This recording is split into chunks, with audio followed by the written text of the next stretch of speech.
अस्सलाम वालेकुम। इनके நம்ம சேனல்ல சிக்கன் ரெசிபி தான் பார்க்க போறோம். தர்பார் சிக்கன் ஹண்டி.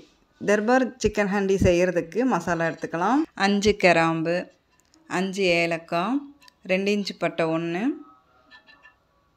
7 பாதாம் 10 முந்திரி, சீரகம் 1 ஸ்பூன், சோம்பு 1 ஸ்பூன், முழு மல்லி 2 ஸ்பூன்,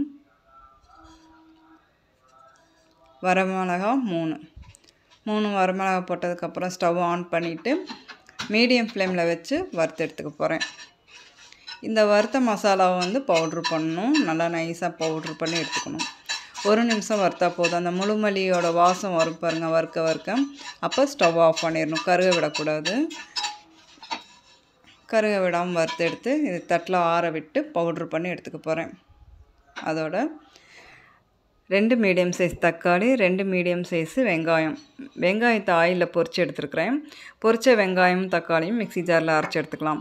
அதோட 1/2 கிலோ போன்லெஸ் சிக்கன் சுத்தம் பண்ணி எடுத்து வச்சுருக்கிறேன். வறுத்த மசாலா பவுட்ரை அதோட சிக்கனோடு சேர்த்துக்க போகிறேன். போன்லெஸ்ஸும் எடுக்கலாம், போனோடையும் எடுக்கலாம். நம்ம விருப்பம். நான் போன்லெஸ் எடுத்துருக்கிறேன். அதோட அந்த மசாலா சேர்த்ததோட இஞ்சி பூண்டு அரைச்சது 2 ஸ்பூன், மிளகாய்த்தூள் 1 spoon, pink salt 1 spoon, 1/2 cup தயிர் விட்டு நல்லா மிக்ஸ் பண்ணி எடுத்துக்க போகிறேன். மிக்ஸ் பண்ணிவிட்டு 1/2 hour போல் ஒரு லிட்டை போட்டு மேரினேட்டுக்கு விட்டுருவேன். மேரினேட் ஆகட்டும். ஒரு 1/2 மணி நேரத்துக்கு அப்புறம் ஸ்டவ் ஆன் பண்ணி குக்கிங் பாட்டில் பட்டர், குக்கிங் ஆயில் விட்டு மேரினேட் ஆன சிக்கனையும் சேர்த்துக்க போகிறேன். சேர்த்துட்டு நல்லா அந்த ஆயில் பட்டரில் வந்து இந்த சிக்கன் வந்து நல்லா ரோஸ்ட் ஆகணும். நல்லா என்ன சொல்கிறது, நல்லா வதங்கணும். 1 நிமிஷம் ஹை ஃப்ளேமில் வச்சு நல்லா கலந்து விட்டுட்டு நம்ம அரைச்சி வச்ச அந்த வெங்காயமும் பொரித்த வெங்காயம் தக்காளியும் இருக்குது இல்லையா, மிக்ஸி ஜாரில் அரைச்சது இருக்குது, அதையும் இதை சேர்த்துக்க போகிறேன். இதோட சேர்த்துட்டு நல்லா மிக்ஸ் பண்ணி விட்டுக்க போகிறேன். நல்லா மிக்ஸ் பண்ணிவிட்டு அடி பிடிக்காமல் பார்த்துக்கணும். மெயின் அதுதான். பாதாம் முந்திரிலாம் போட்டு அரைச்சி போட்டிருக்குறோம் இல்லையா, அதனால் அடி பிடிக்காமல் பார்த்துக்கணும். மசாலா அரைச்சது மிக்ஸி ஜாரில் கொஞ்சமாக தண்ணி விட்டு அதையும் சேர்த்துட்டு மீடியம் ஃப்ளேமில் வச்சு நல்லா மிக்ஸ் பண்ணி விட்டுட்டு 10 நிமிஷம் ஆகும் இந்த சிக்கன் வேகிறதுக்கு. லிட்டை போட்டு ஒரு 10 நிமிஷம் போல் மீடியம் ஃப்ளேமில் விட்டுற போகிறேன். 10 நிமிஷத்துக்கு நடுவில் நான் வந்து 4 தடவை வந்து லிட்டு ஓப்பன் பண்ணி கிளறி விட்டுட்டே இருந்தேன்னா அடி பிடிக்கக்கூடாதுங்கிறக்காக அடி பிடிக்காமல் பார்த்துக்கணும். 10 நிமிஷம் ஆயிடுச்சு.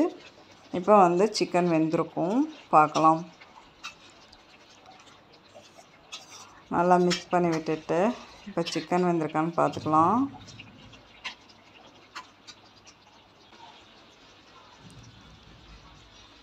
மாஷால்லா நல்லா சாஃப்டாக வெந்திருக்கு.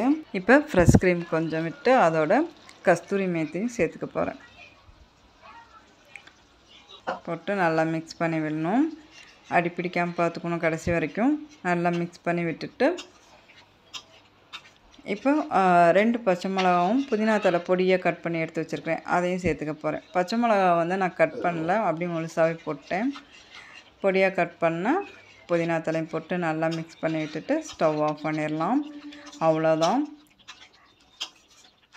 தர்பார் சிக்கன் ஹண்டி ரெடி ஆயிடுச்சு. இந்த தர்பார் சிக்கன் ஹண்டி நீங்களும் ஒரு முறை ட்ரை பண்ணி பாருங்கள். ரொம்ப அருமையாக இருக்குங்க. சப்பாத்தி, புரோட்டா, நான், புல்கா, தோசை இதுக்கெல்லாமே சைடுக்கு வச்சு சாப்பிட்டு பாருங்கள். செம்மையாக இருக்கும். நம்ம சேனலுக்கு சப்போர்ட் கொடுங்க. இன்ஷா அல்லாஹ் அடுத்த வீடியோவில் பார்க்கலாம்.